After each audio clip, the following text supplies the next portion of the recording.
আজকের ভিডিওটা শুরু করছি একটা প্রশ্ন দিয়ে। আপনি যদি এমন একটা ডিজিটাল ডলার পান যেটা ব্যাংকের মতো ইন্টারেস্ট দেয় কিন্তু ব্যাংকের নিয়ম মানে না, তাহলে সেটা কি নিরাপদ নাকি ভেতরে ভেতরে বড় ঝুঁকি লুকিয়ে আছে?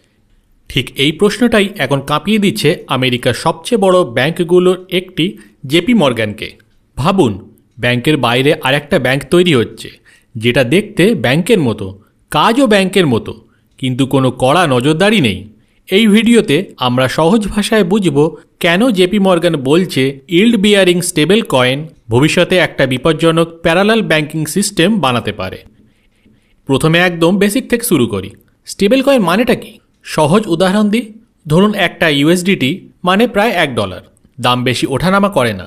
মানুষ এইগুলো ব্যবহার করে দ্রুত টাকা পাঠাতে, অনচেন পেমেন্ট করতে বা ডলার অ্যাক্সেস পেতে। এখন প্রশ্ন হলো, সমস্যাটা কোথায়? সমস্যা শুরু হয় তখনই যখন স্টেবল কয়েন আবার ইন্টারেস্ট বা ইল্ড দিতে শুরু করে। জেপি মর্গানের সিএফও জেরেমি বার্নাম তাদের Q4 আর্নিং কলে খুব স্পষ্ট করে বলেছেন একটা কথা।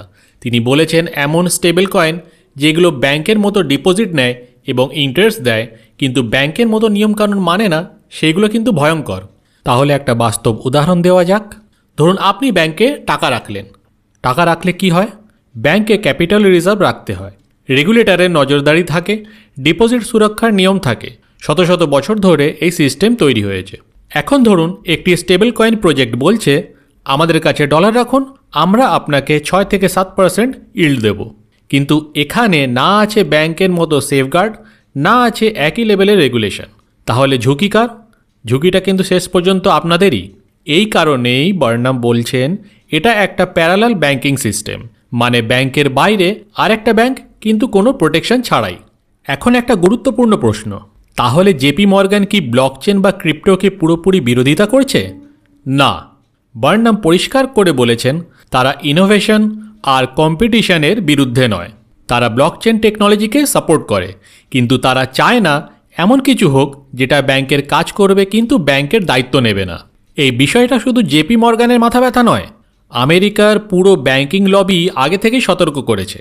কয়েন টেলিগ্রাফের রিপোর্ট অনুযায়ী ইউএস ব্যাংকিং লবি বলছে ইল্ড বিয়ারিং স্টেবল কয়েন তাদের পুরো বিজনেস মডেলকে নাড়িয়ে দিতে পারে। একজন ইনসাইডার তো একেবারে সরাসরি প্যানিক বলেছে। প্যানিক কেন? কারণ এখনও বেশিরভাগ ব্যাংক সাধারণ মানুষকে ডিপোজিটে খুব কম ইন্টারেস্ট দেয়, আর স্টেবল কয়েন যদি বেশি ইল্ড দিতে শুরু করে মানুষ ব্যাংক থেকে টাকা তুলে ক্রিপ্টোর দিকে চলে যেতে পারে। এখন আসি সরকারের দিকে। কংগ্রেসে এই বিষয়টা নিয়ে জোর আলোচনা চলছে। Digital asset market clarity act নামে একটা বড় বিল নিয়ে ল মেকার্সরা কাজ করছে। এই বিলের অ্যামেন্ড ড্রাফটে একটা খুব গুরুত্বপূর্ণ লাইন আছে। সেখানে বলা হয়েছে কোনো ডিজিটাল অ্যাসেট সার্ভিস প্রোভাইডার শুধু স্টেবল কয়েন ধরে রাখার জন্য ইন্টারেস্ট বা ইল্ড দিতে পারবে না। মানে কি? মানে স্টেবল কয়েন যেমন ব্যাংকের ডিপোজিটের মতো আচরণ না করে, সেটাই তারা নিশ্চিত করতে চায়। তবে একটা বিষয় খেয়াল করার মতো, পুরোপুরি রিওয়ার্ড বন্ধ করা হয়নি।